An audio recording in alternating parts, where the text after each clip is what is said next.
여러분 반갑습니다. 반도체 천회장입니다. 어느새 또 저녁 시간이 다가오네요.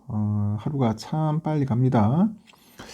오늘 어떻게 잘 보냈었는지 궁금합니다. 날이 상당히 좀 좋았어요. 화창하니 좀 싸늘하더라도 맑은 하늘, 청명한 하루였습니다. 아주 청명한 하루였고 여러분의 기분도 청명했는지 모르겠네요. 주가는 아주 드라마틱하게 좀 엇갈리네요. 보니까 오늘은 뭐 코스피는 좀 오르고 코스닥은 좀 빠지는 그런 모습을 좀 보였습니다. 그러다 보니까 많은 분들이 좀 당황했을 거예요. 코스피 종목을 갖고 있는 분들은 좀 괜찮았는데 코스닥을 좀 가지고 있는 분들이 상당히 좀 힘들지 않았나 하는 생각이 듭니다. 요즘은 보니까 주주 환원에 관련된 이야기 소식들이 좀 많이 들립니다. 주주 환원 이게 좀 많이 이게 활성화돼야 하는데 그렇지가 않은 것 같아요. 보니까 주주들을 완전 골로 만들고 있어요. 지금 아주 구렁텅이로 몰고 있는데 이제 대주주, 뭐 기업의 오너들, 경영진들이 좀 정신 좀 차리고 이 주주 환원을 할 수 있도록 해야 돼요. 하지만 우리 대한민국 K증시는 전혀 그렇지 않다는 겁니다. 그래서 제가 늘 얘기하지만은 한국 주식 K 주식은 될 수 있으면 안 하시는 게 좋을 것 같다. 그런 이야기를 내가 종종 하죠. 차라리 그냥 뭐 미국 ETF 아니면 미국 좋은 기업들, 뭐 우량 기업들을 그냥 꾸준하게 적립하듯이 모아가는 게 아주 속편하고 정신적인 스트레스 안 받으면서 살 수 있다는 것을 내가 늘 얘기했던 겁니다. 여러분 한번 곰곰이 생각을 해보세요. 한번 생각해보고 판단하고 시간이 지나다 보면은 천회장 이야기가 다 이해가 될 겁니다. 요즘 동학개미랑 그 기관애들이 국내 증시에서 자금을 빼내는 거는 그 한국 주식의 그런 미래 기대 수익률이 낮을 것이다 그렇게 판단했기 때문입니다. 미래에 대한 기대 수익률이 낮다는 거죠.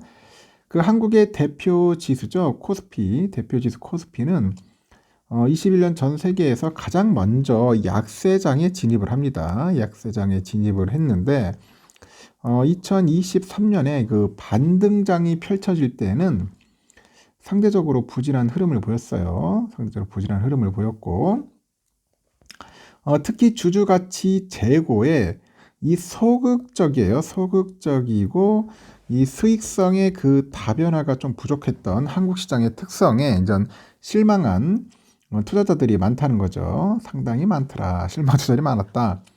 한국거래소 보니까 코스피가 21년 6월에 3,316.08포인트예요. 3,316.08포인트로 역사상 최고점을 달성한 후에 약세장으로 이제 진입을 한 거죠. 이후 코스피는 1년 동안 약 35% 급락을 합니다. 35%나 떡락을 하더라. 반면에 미국의 S&P 500은 22년 1월까지 상승 랠리를 기록해요. 상승 랠리를 쫙 기록해서 코스피보다 7개월 더 길게 좀 이어졌다는 겁니다. 특히 S&P 500은 올해 들어서 4,906.69포인트를 기록했더라고요. 깜짝 놀랐어요. 이제 5,000 갑니다. 21년 유동성 장세 때 기록한 고점도 깨버렸고 22년 10월에 저점 대비 상승률만 40%에 달하죠. 그 반면에 코스피는 여전히 고점인 3,300포인트, 3,300포인트에서 24% 하락한 수치인 2,500포인트에 머물고 있더라. 그럽니다. 머물고 있다. 이렇게 시장 간의 격차가 지속되다 보니까 국내 개인하고 기관애들의 주식 순매수액도 이 미국 시장이 한국보다 더 커지는 겁니다.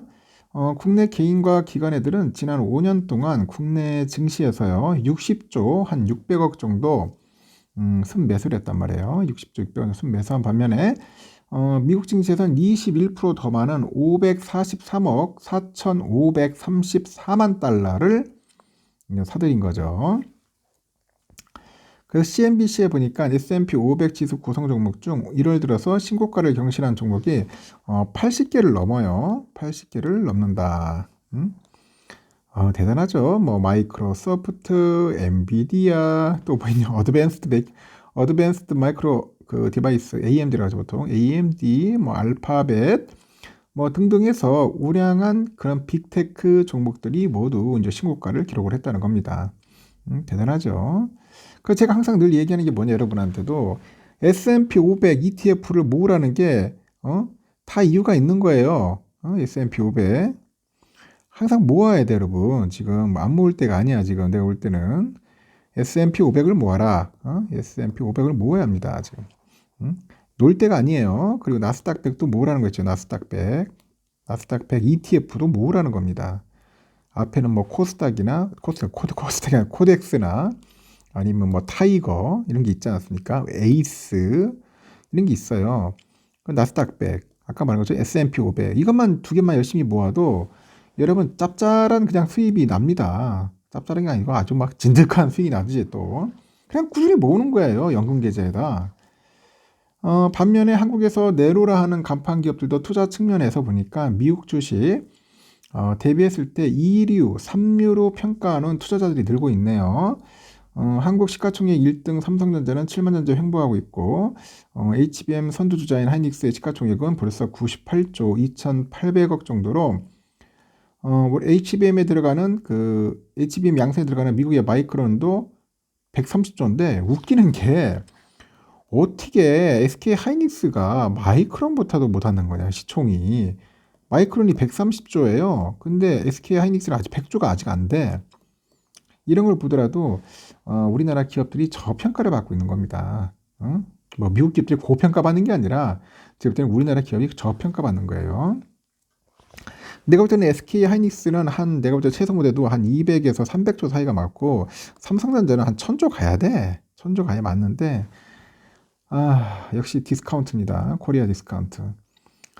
전문가들은 한국, 미국 증시의 희비가 엇갈린 이유로 주주 환원 정책과 수익성의 두 가지를 중점적으로 지목을 하는데 한국은 자사주 매입, 소각과 배당 확대 같은 주주 환원 정책에 미국 대비 적극적이지 않아요. FN 가이드 팩트셋에 따르니까 22년 자사주 매입 금액을 시가총액으로 나눈 주주 환원율이 미국이 2.89%인 반면에 한국은 0.2%에 불과했고 일단은 미흡한 주주 환원 수준과 저조한 수익성 그리고 성장성이 코리아 디스카운트의 가장 유력한 원인으로 추정하는 거죠. 애플은 지난 10년 동안 자사주 매입에 6,200억 달러를 지출했어요. 삼성전자의 시가총액 2배에 달하는 엄청난 규모인데 알파벳은 같은 기간 1930억 달러를 자사주 매입했었죠. 마이크로소프트 1,800억 달러, 메타가 1,300억 달러 이렇게 투자를 했습니다. 하지만 한국은 증시 특성상 자사주를 매입하는 것만으로 주가 상승에 큰 영향이 없다고 하죠. 유통 주식수가 시가총액 계산에 활용되는 미국은 자사주를 매입하는 것만으로도 EPS가 개선되는 효과가 있어요. 반면에 한국은 발행 주식수가 중요하기 때문에 이 자사주 수거까지 이어져야 진정한 주주가치 제고 정책이 완성되는 겁니다. 또 한국의 대기업 집단의 물적 분할에 따른 쪼개기 상장도 주주가치를 훼손하는 사례죠. 그게 상당히 안 좋다는 겁니다. 하여튼 대한민국 증시는 될 수 있으면 좀 안 했으면 좋겠습니다. 여러분 좋겠고 삼성전자도 빠른 시일 내에 주주 환원을 해가지고 좋은 결과가 나왔으면 좋겠어요. 이재용 회장 꼭 제 영상 들어주시고 꼭 좀 부탁해요. 하여튼 여기까지 하겠습니다. 저녁 맛있게 드십시오.